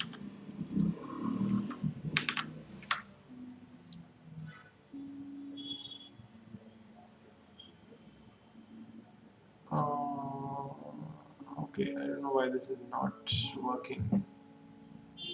Still not working. There's some other thing which is not working. You can take max of any number of elements. Use max bracket of. Okay, okay. Thank you again, Ashish sir.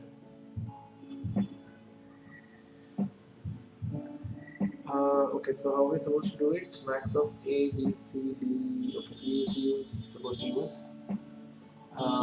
So we can delete all of this, and then we can do this.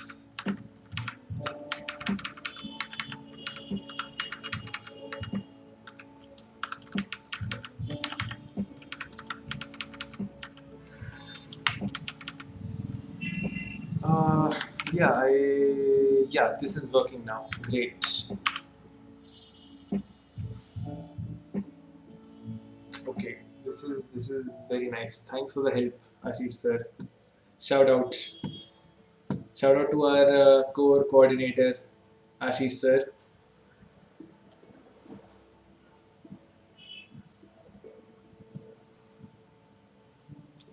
Okay, so we can just see what the global max is then.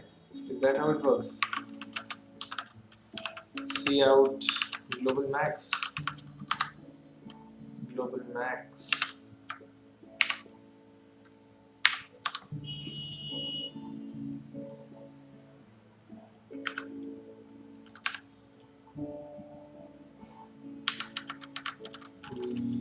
yeah, let's see if this works. So we can, yeah, then we do this segmentation fault. Of course. So this is the most common error you'll get whenever you're programming, and so what this basically means is we are sort of overusing memory, even though we're using vectors. So I don't know what's going on with that. I think okay. So we're using unsigned ints. So we should use unsigned ints here as well. Unsigned int and unsigned int. Okay. Hmm. So we're doing this, and then we're doing this. Looks fine. Why are we getting a segmentation fault? I have no idea.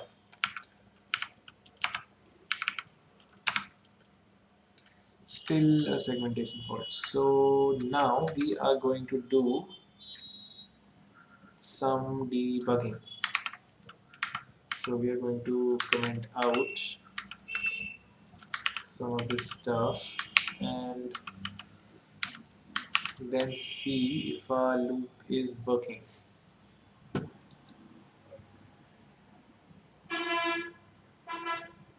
Okay, so uh, yeah, I think we should just write out the right product.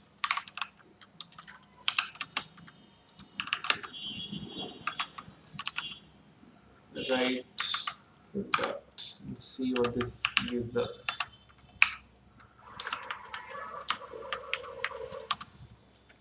Yeah. So let's just see what happens now.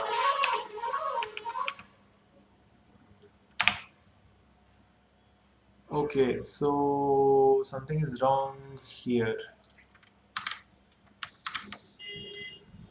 What are we doing actually is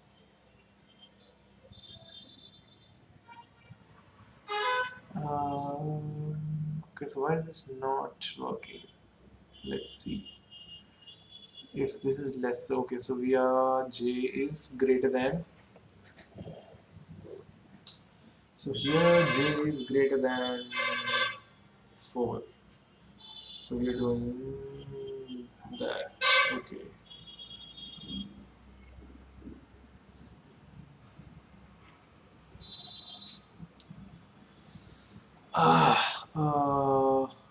I can't even think. Right direction 4 times. So we're going to the right 4 times. Okay. We're currently on line number 1. We can go to 8 direction, 8 answers.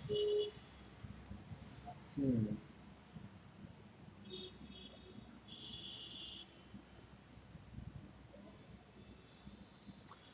I don't know. I think we should continue sometime later. It's been very long. Very few people are here, and so who all are here by the way? We can sort of ask them if they want to see it debugged right now, or maybe I'll prepare a little bit more next time for the streams. Yeah.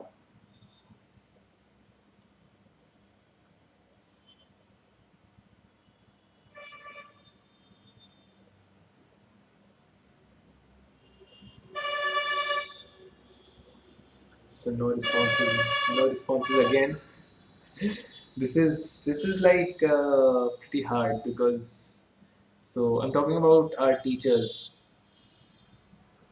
When they teach, it's like staring right into the camera and then teaching without any feedback is pretty difficult. Yeah. So we can continue later. Okay, so yeah, we can end it here, and we can pick up maybe right from here, or maybe I'll look into it more, and then I can sort of conclude this question once I solved it. Yeah. So anything else? How was it? How was everyone's experience? Dub Smasher, did you enjoy this whole thing? You did share your code, so shout out to that. It was good. Okay, great. So Navin, were you there from the beginning, or did you join late?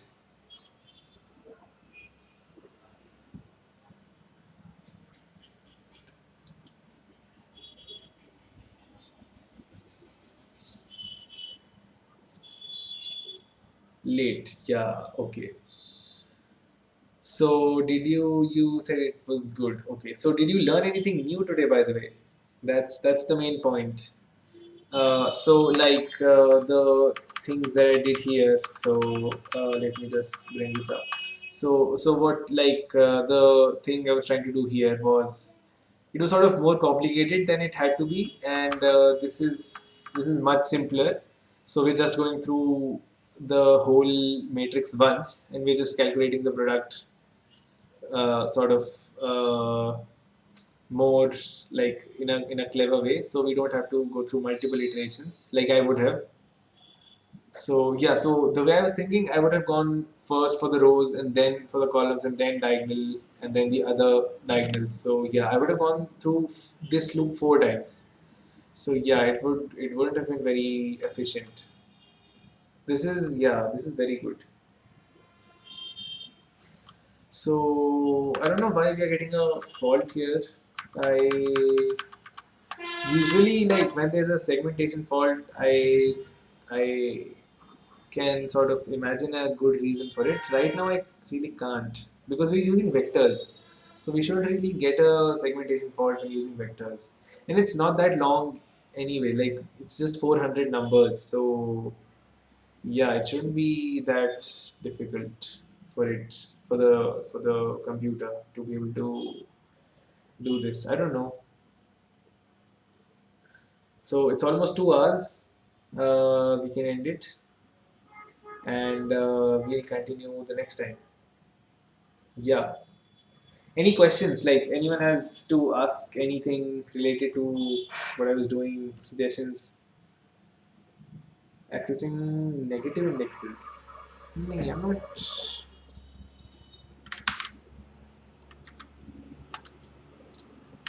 Uh,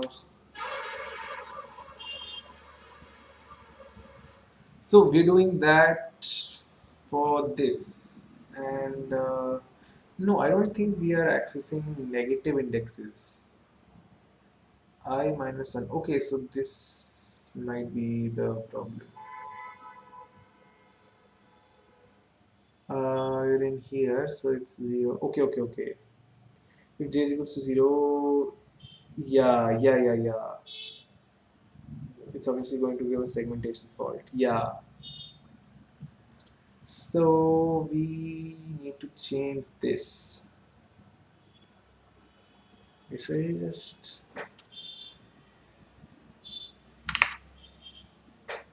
get rid of this for now, let me just run this. Let's see what happens now.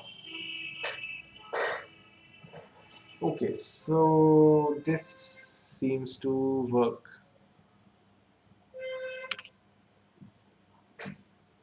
Okay, so yeah, so okay, so let's look at it. Right product. So we're doing the right product where we're going down, I think. So J, okay, so we're iterating I is on 0, and then J is going plus.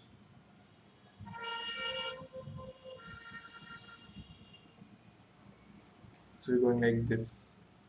We're going in this direction. I don't know.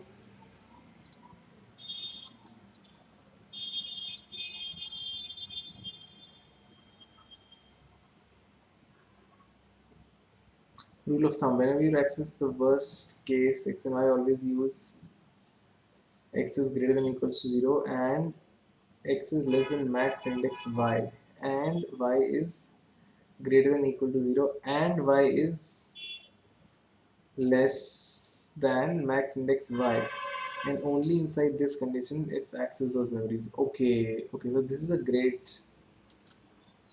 Okay, so I'll put it up on my screen. So I'll just add a comment here. Rule of thumb. So this is what Ashish sir had to say to use this condition. I hope it's visible. The gray on gray is visible. This is the condition he's talking about. This whole thing.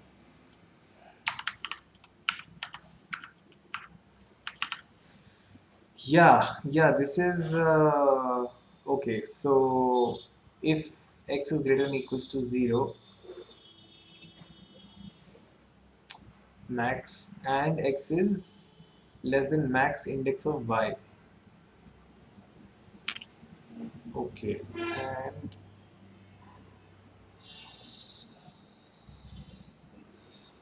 max index x. So this should be max index x, I suppose. Yeah, Ashish sir, is that what you're trying to say? Max index x. That, I think that makes more sense. To yeah, to for it to be smaller than the maximum index x can go to, and then the same thing for y. So that we don't access memory which is out of our bound, which we don't really have. So let's just try to do this here. We are accessing memory. Okay, so the memory. Okay, so the problem was this part. We were getting a segmentation fault because of this. Because here we are accessing, like, it's still on 0 and we're accessing I of minus 1 because this is 0. So yeah. Uh, what should we do about this?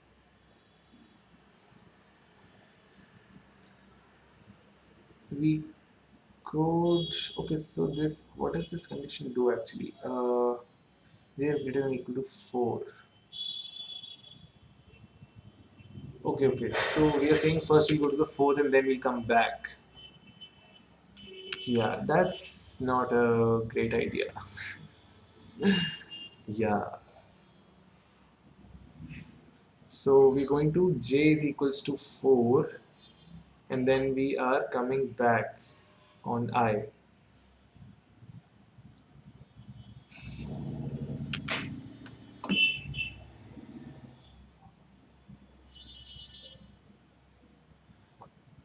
Okay, so let's. Hmm.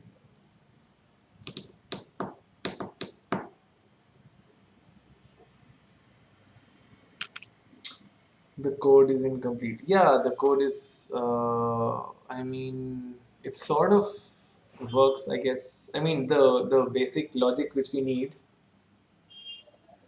boundary conditions. Yeah, I mean that's the problem, right? I think this if condition, we need to find a better way to do this. Yeah, because if I comment this out, then the other code is so the lower part is running pretty well. So for the first four elements, we have to figure out a better way to do this. When we are not like so we're basically doing it after this. We are going back. So we need to. Yeah.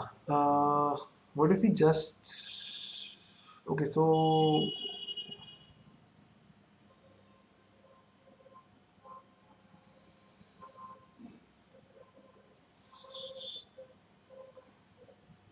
If we say and I is greater than equals to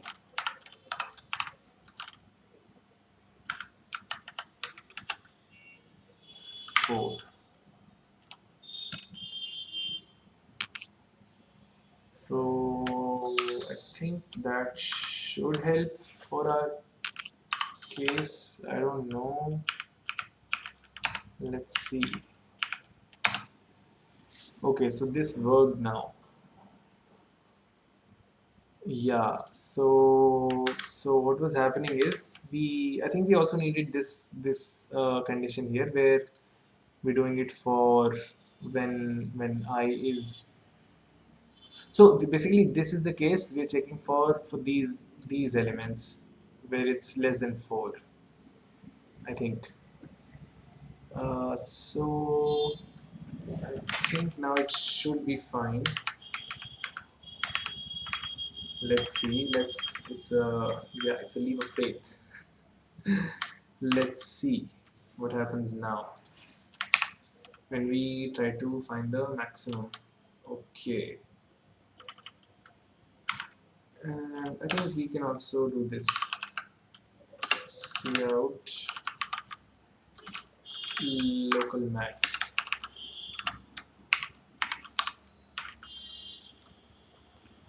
Yeah, let's run this.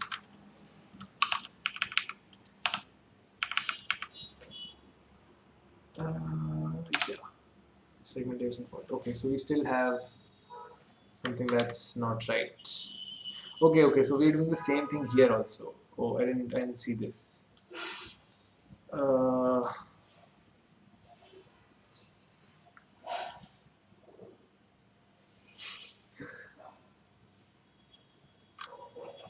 do the same thing for bottom and right elements, the bottom left and bottom right. Yeah, I just saw that I need to do this for all of the cases. Yeah.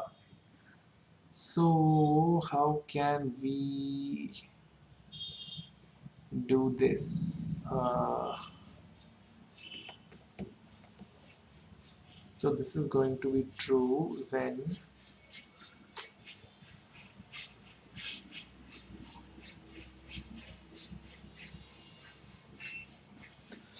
I think we should stop now. I really can't think. I really can't. Yeah, it's been 2 hours. So I think we'll just stop the this part for now, and we can talk about some general stuff for a while. Yeah, if anyone wants to ask something or tell me something interesting, and I think let's just call it for the coding part today. Yeah. So okay, so I want to show you some resources from where I have learned C++. Okay, so let me just one sec. This is not right. Uh,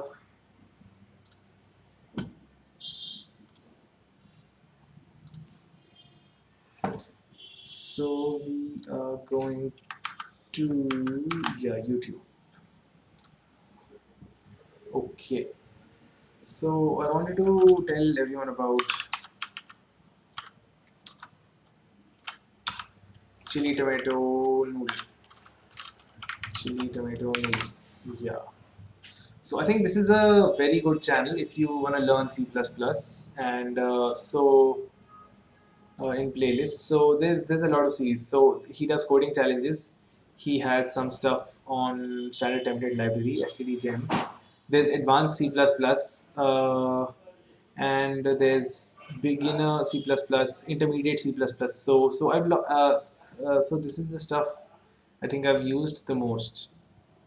Yeah. So and yeah, I think it's a pretty great channel if anyone wants to learn C++. Like he teaches it really well, and so he's basically a game programmer, and he uses C++ to write game code.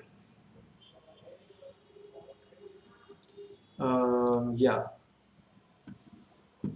so this is one channel I wanted to show everyone, and he's also done some stuff in yeah. So there's this other stream, it's CPU design.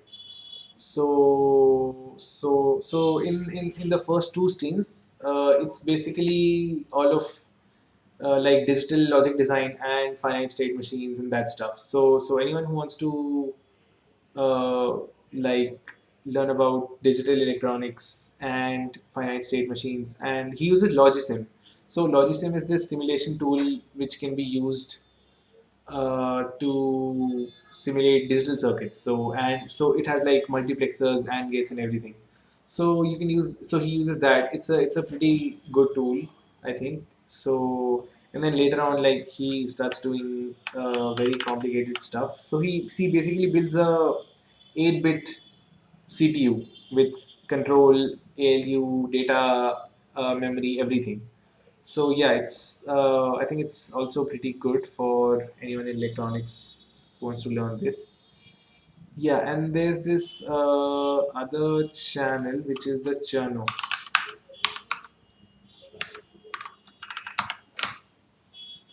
Yeah, so this is also a pretty great channel. From so these are okay. This is an ad, I think. So yeah, so this is the channel I'm talking about. So he has C++. He has a C++ series. So this is also pretty great. So these two places are so this and this are the two places where I learned C++. And I mean I still watch a lot of these videos whenever I get time. So yeah, anyone who wants to learn can check this stuff out for themselves. Yeah. So that's it. Thanks for watching. Thanks for staying. Yeah, let's call it a day then. Bye.